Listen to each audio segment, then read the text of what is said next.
Hello everyone and welcome back to my channel. So in today's video I'm going to show you guys some tips and tricks that I learned from my Makeup Forever Pro classes that I was just at, and also how I keep my makeup on all day during the heat and how I get it to not budge and move and smudge. So if you want to know all of that, then keep on watching. Obviously, I have my brows done and I have them shaped and all that jazz with concealer. So I'm just going to go in first and prime my eyelids to do my eye look first. And I just take some MAC Pro Longwear Paint Pot. I really should know the name by now, but I don't. I need to figure out a different brush for this situation because I feel like this is like the worst brush. But I work with it and I just kind of like pat it in to kind of like set it all in there. And I definitely got too much product on the brush, so I wipe some off and I'm just going to go back in and set it. It is kind of hard with my eyelash extensions to do eyeshadow. Not hard, but it's a little more challenging because you kind of have to just like work around them, whereas when you use strip lashes, you just put them on at the end and, you know, you're good to go. It's definitely worth it, though, having them for my everyday life. So now that that is done, I'm going to use my Soft Glam palette. Now, the reason I'm going to use this palette is because I feel like a decent amount of people have this palette now. And it's also, like, there's a ton of good, like, just neutral colors. And I feel like that's basically all it is neutral colors. There's something, like, crazy in this palette.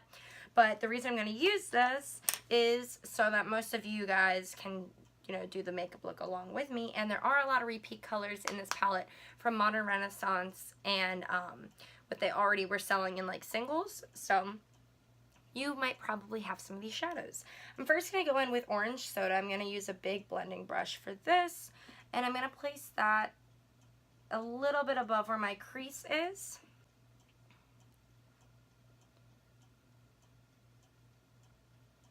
Now, I dip in a few times. You really, really don't have to. I just do it because I like my transition color having more pop to it. Then I'm going to take a smaller brush, and this is Morphe R39, and I'm going to take Burnt Orange. Now, as you guys know from watching me do makeup for, what, maybe 2 years now? At least a year. Is your girl loves some warm eyes, and it's such a good time of year to like rock a warm eye look, you know, especially it being summer, but you can never go wrong with warm eyeshadow. I just kind of place this into my crease then,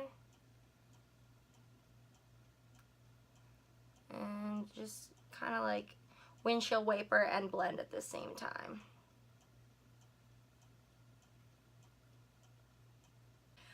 Okay, I'm going to use the same brush, and I'm going to take Sienna, and this I'm going to just plop on my outer corner here, and we're going to bring that in a little bit, like about halfway, and then we're going to bring it back. I'm not going to take it further than that. But I am going to place some to about like right in here, and then we're going to stop. Now, because you can see that really like bold line there, I'm going to take that brush we put the transition shade down on, and I'm going to go in there and just blend that out. And what I'm also going to do is take the same brush and dip back into Orange Soda and go right over that with that transition shade. Kind of brings that Orange Soda back because it kind of like fades away as we're blending everything, and that kind of just, you know, brings it back and gives it its little time to shine. For like a really everyday basic look, you can go in with a shimmer, but I just honestly prefer to go in with this Temper shade just because I really like the way that red shadows look up against a matte white shadow. And you don't even need to be really that clean with this. As you can see, I'm going to go back in and kind of blend it again with that brush I just used, but kind of just place it on the inner corner here. And then we're just going to go back with this brush. You don't have to put anything back on it, and kind of just blend everything like so. And we'll finish out the bottom after I do the base, and I'm going to use as my primer the Touch of Silk Canvas. It may be a little heavy for some, especially with like the warmer weather, but I think this really is the key to giving you like a good long wear base to your makeup. I don't know about you, but I love it. It's a little pricey, like I've mentioned before when I've talked about it.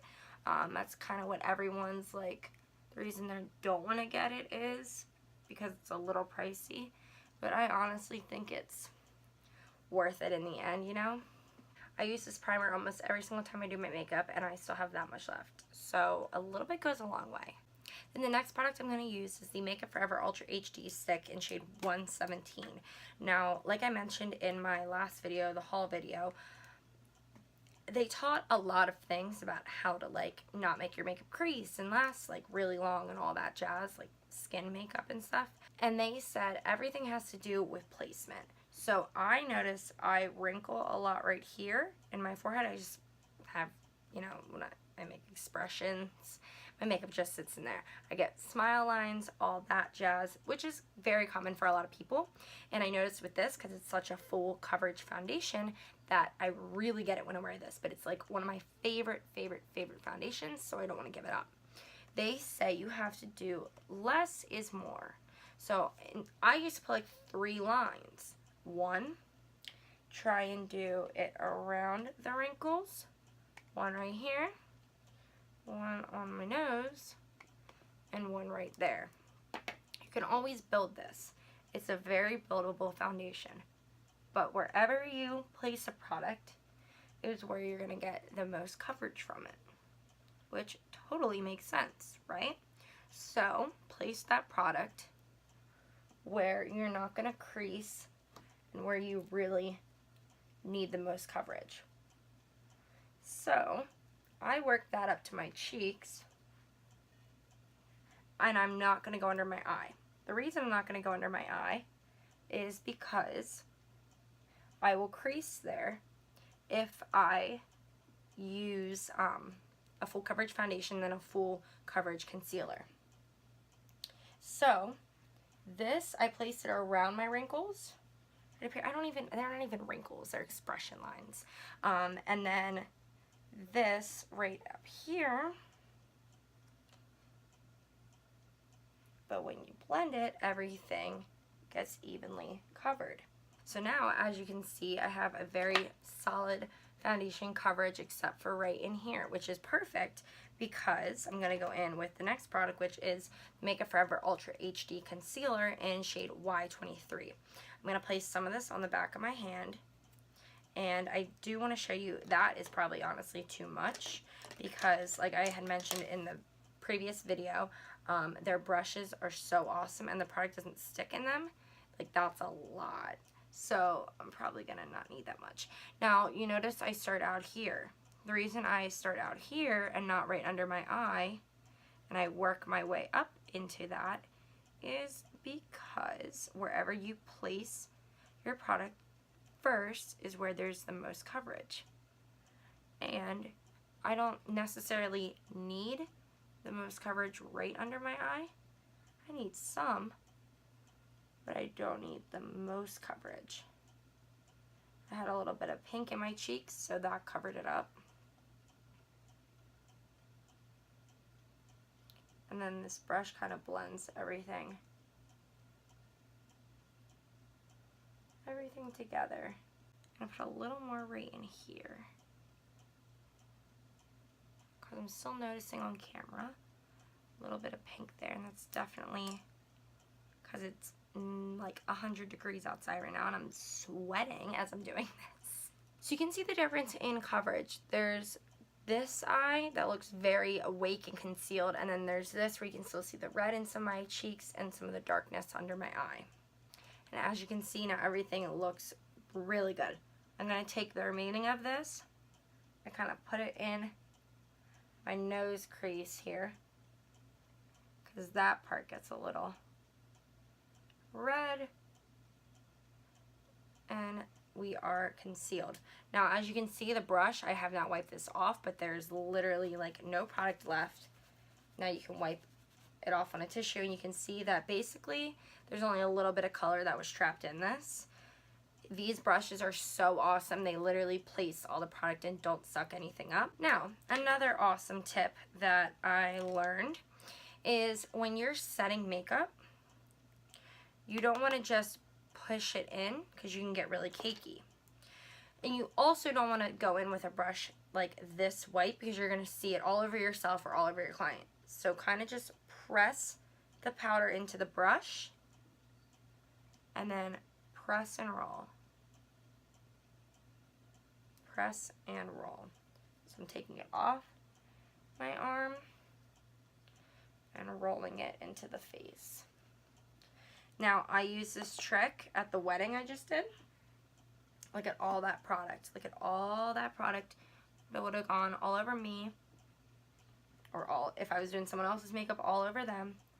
And honestly, this changed my life. None of them needed touch-ups. Their skin looked flawless. And you just kind of like push and roll. I did the same motions on my forehead. I kind of just rolled it, and then everything kind of just sits still and does not move. So then the next thing I'm going to do is I'm going to contour my face, and I usually will use the Fenty stick. Like every single day I'll use that, but I kind of just want to go in with some bronzer right now. And kind of bronze up and contour my face. Down my nose. I love this brush for nose contouring. It's an eyeshadow brush, but I kind of like turned it into something else. It's the Morphe M218. I love this stuff, or this thing. Like, it is awesome. Look how snatched my nose looks. Alright, then the next thing I'm going to do is some blush. I'm using the Radiant Anastasia blush kit. And then I'm just going to lightly go in with this peach shade. You see that? Also, something I learned, don't be afraid to go heavy on the blush, because the blush is the first thing that fades the fastest. So if you like put up some blush on in the morning and it's very light, it's going to be non-existent in probably the next couple of hours. So you can go a little heavier on the blush, just know it's going to fade out. Then I'm going to use the Amrezy Anastasia highlighter. And I'm going to use the Morphe E61. This is seriously my new favorite highlighting brush. I use it, like, it is like literally my favorite thing ever. I like it way more than the one with the white bristles. And then the tip that they said is do 8s. You could do 8s with everything else. I'm just so used to not doing 8s with, you know, like bronzer and blush. But with the highlight, it really just like hugs the cheekbone area. You see that? And you do 8s, and then you get that perfect glow right in there. So I'm going to take some down my nose and all of that. Then let's finish up the eyes and we will be done. I'm going to go in with this brush, the blending brush that we've initially put down everything, and I'm going to take orange soda along the bottom. I'm going to take this same brush, and the reason I really like this brush to do this is because it's still so flat when you turn it to the side. It's not like as like big and wide on the sides as other like smaller blending brushes. So you can just take it, the very top of it, and just go right in here and blend that all out. And then I'm just going to take this little Laura Geller mascara and coat my bottom lashes.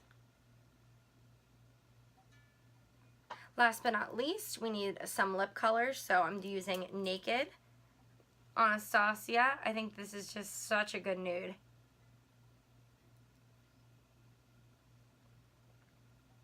I think this is such a pretty nude, and it can look good on so many different skin tones. Not too light, not too dark.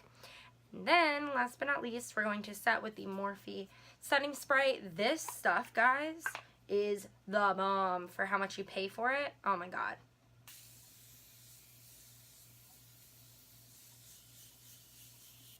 It smells so good too. The one thing is I don't feel like it gets on me unless I hold it pretty close, but it's such a fine mist. I feel like it's not even like, you know, when you like actually spray a setting spray and it's like water based and it just all like kind of flies out at you. Yeah, this doesn't do that. My skin also doesn't feel wet after I apply it, so it's really, really, really good, and I think it's like $14 or $15. And that was it, you guys. I really hope that you enjoyed this video on how to keep your makeup looking fire through this fire temperature outside. If you have any suggestions of video ideas or things that you want to see, let me know down below in the comment section. I would love to do those for you guys. Other than that, I think that is it, and I will see you on the next one. Bye, everyone. I think you're gonna have to be, or you're gonna have to go very